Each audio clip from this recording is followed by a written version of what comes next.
बिस्मिल्लाहिर्रहमानिर्रहीम। हजरत सईद बिन जुबैर रजी अल्लाह ताला अन्हो के हवाले से ये वाक़या नकल किया जाता है कि बनी इसराइल का अल-जरार बिन कशफ नामी एक इबादत गुजार शख्स था। वो दिन भर रोजा रखता और रात भर इबादत करता था। एक रात जब वो पिछले पहर सोया तो उसने ख्वाब देखा कि उसको अपने शहर की सबसे खूबसूरत फाहिशा औरत बुतों की पूजा करते दिखाई गई और इशारा मिला कि इसको तबलीग करो।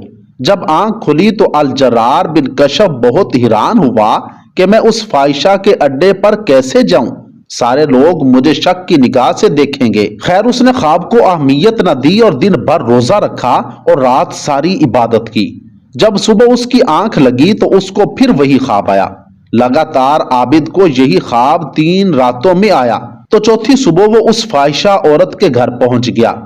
फाहिशा ने जब देखा कि शहर के सबसे बड़े आलिम मेरे घर में आए हैं तो उसने खूब खिदमत की। जब बुजुर्ग आबिद ने अपने आने का मकसद बयान किया कि मैं तो तुम्हें एक खुदा की इबादत के लिए तबलीग करने आया हूं, तो फाहिशा कहने लगी कि बेशक मैं बुतों की पूजा से उकता गई और मैं एक खुदा की कायल हूं, लेकिन मैं तब तक ईमान न लाऊंगी जब तक अल्लाह पाक को खुद देख न लूं। वो आबिद बुजुर्ग बहुत ज्यादा परेशान हुए कि इस औरत ने कैसी अजीब शर्त रख दी कि उसको कैसे अल्लाह का दीदार नसीब होगा। खैर, उस आबिद ने फाहिशा से यह वादा लिया कि अब वो दोबारा जिस्म का कारोबार नहीं करेगी। कुछ ही दिन गुजरे कि घर में फाकों का आलम शुरू हो गया। आहिस्ता आहिस्ता उस फाहिशा औरत ने घर का सामान बेचना शुरू कर दिया। उसकी सिर्फ एक ही 4 साल की बेटी थी। एक दिन जब वो भूख के मारे रोने लगी तो फाहिशा ने अपने घर से तांबे की एक देगची पकड़ी और बेचने के लिए बाजार चली गई। वो जानती थी कि इस देगची की कीमत 2 सिक्कों से ज्यादा नहीं है। बाजार में वो जिस भी तांबा साज के पास वो देगची लेकर जाती तो हर तांबा साज उसकी देगची के बजाय उसके चुस्त बदन की कीमत लगाता और उसको गुनाह की दावत देता। जब वो किसी को देगची दिखाती तो अक्सर तांबा साज उसका हाथ ही पकड़ लेते।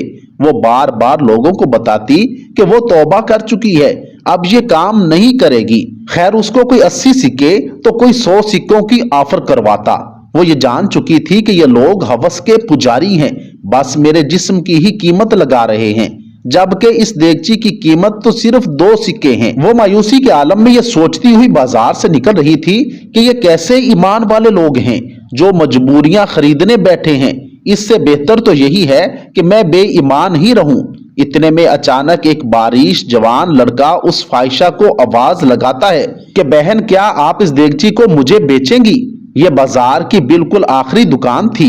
फाहिशा औरत ने देगची उसकी मेज पर रख दी। उस बारिश लड़के ने देगची को उल्ट पुल्ट करके देखा और बिना फाहिशा के चेहरे पर नजर डाले 2 सिक्के मेज पर रख दिए। उस औरत ने सिक्के उठाए और घर आ गई। वो उस लड़के के रवैये से बहुत ज्यादा मुतासर हुई कि चलो कोई तो मिला जिसने मेरी शक्लो सूरत नहीं बल्कि देगची के ही पैसे दिए हैं। अगले दिन उसी फाहिशा औरत ने फटा पुराना बुर्का पहना और नकाब करके उसी तरह की एक देगची पकड़ी और दोबारा उसी तांबे के बाजार में पहुंच गई। उसने अपनी हालत ऐसी बना ली कि देखने वाले को लगे कि ये एक गरीब बुढ़िया है। वो सब ताजिरों के पास गई। वो जिस तांबा साज को अपनी देगची दिखाती वो उसे तोल कर कहता 2 सिक्के मिलेंगे। वो औरत कहती 6 सिक्कों की मैं बेचूंगी, पर कोई तांबा साज उसे 2 सिक्कों से ज्यादा देने को तैयार न था। वो बहुत हैरान हुई कि यही लोग कल इसी देगची को 80 से 100 सिक्कों में खरीदने के लिए तैयार थे, और आज जब मैं कह रही हूं कि मैं एक गरीब और मेरी बेटी बीमार है तो कोई भी मुझे इस देगची के बदले 6 सिक्के देने को तैयार नहीं। इसका मतलब ये है कि ये लोग अल्लाह के पुजारी तो नहीं, ये तो हवस परस्त हैं और खूबसूरत जिस्मों के पुजारी हैं। खैर, आखिर में उस बारिश खूबसूरत लड़के की दुकान पर पहुंची जिसने कल इसी तरह की देगची 2 सिक्कों में खरीदी थी। वो नौजवान अपने काम में मसरूफ था। गरीब बुढ़िया के भेष में उस फाहिशा औरत ने कहा, मैं ये बर्तन बेचने के लिए लाई हूं और मैं इसे 6 सिक्कों में बेचूंगी, क्या आप 6 सिक्के देंगे? तांबा साज ने पूछा, 6 सिक्कों में क्यों? उस औरत ने बात बनाते हुए कहा, मेरी बेटी बीमार है, डॉक्टर ने उसके लिए नुस्खा लिखा है जिसकी कीमत 6 सिक्के हैं। तांबा साज ने देगची लेकर कहा, माँ, ये देगची बहुत उम्दा और निहायत कीमती है, اگر آپ بیچنا ہی چاہتی ہیں تو میں اسے 80 سکوں میں خریدوں گا۔ برقعے میں لپٹی بڑھیا عورت کا روپ تارے اس فاحشہ عورت نے کہا، کیا تم میرا مذاق اڑا رہے ہو؟ تانبے والے نے کہا، ہرگز نہیں، میں واقعتاً اس دیگچی کے 80 سکے دوں گا۔ یہ کہہ کر اس نے برتن لیا اور بوڑھی عورت کے ہاتھ میں 80 سکے رکھ دیے۔ بوڑھی عورت بہت حیران ہوئی، دعا دیتی ہوئی جلدی جلدی اپنے گھر کی طرف چل پڑی۔ الجرار بن کشف جنہوں نے اس فاحشہ کو ایمان لانے کو کہا تھا، اور اس عورت نے یہ شرط رکھی تھی کہ جب تک میں اللہ کو نہ دیکھ لوں میں ایمان نہ لاؤں گی۔ وہ عابد کہتے ہیں کہ دونوں دن اس عورت کے ساتھ ہونے والے واقعات میں نے بھی اپنی آنکھوں سے دیکھے تھے۔ اتفاق سے میں دونوں دن اسی بازار میں تھا۔ جب وہ عورت 80 سکے اس نوجوان تانبا ساز سے لے کر چلی گئی تو عابد الجرار بن کشف فرماتے ہیں کہ میں اس لڑکے کے پاس گیا اور اس سے کہا، بیٹا لگتا ہے آپ کو کاروبار نہیں آتا۔ بازار میں کم و بیش سبھی تانبے والے اس دیگچی کو تولتے تھے اور 2 سکوں سے زیادہ کسی نے اس کی قیمت نہیں لگائی، لیکن آپ نے 80 سکوں میں اسے خریدا۔ وہ لڑکا نہایت ادب سے بولا، میں نے برتن نہیں خریدا ہے، میں نے اس کی بچی کا نسخہ خریدنے کے لیے اور 1 مہینے تک اس کی بچی کی دیکھ بھال کے لیے پیسے دیے ہیں۔ میں نے اسے اس لیے یہ قیمت دی ہے کہ گھر کا باقی سامان بیچنے کی نوبت نہ آئے۔ عابد کہتا ہے، میں سوچ میں پڑ گیا۔ فتح الباری کی حدیث قدسی 6502 ہے، جس کو امام بخاری اور امام احمد بن حنبل نے بھی روایت کیا ہے۔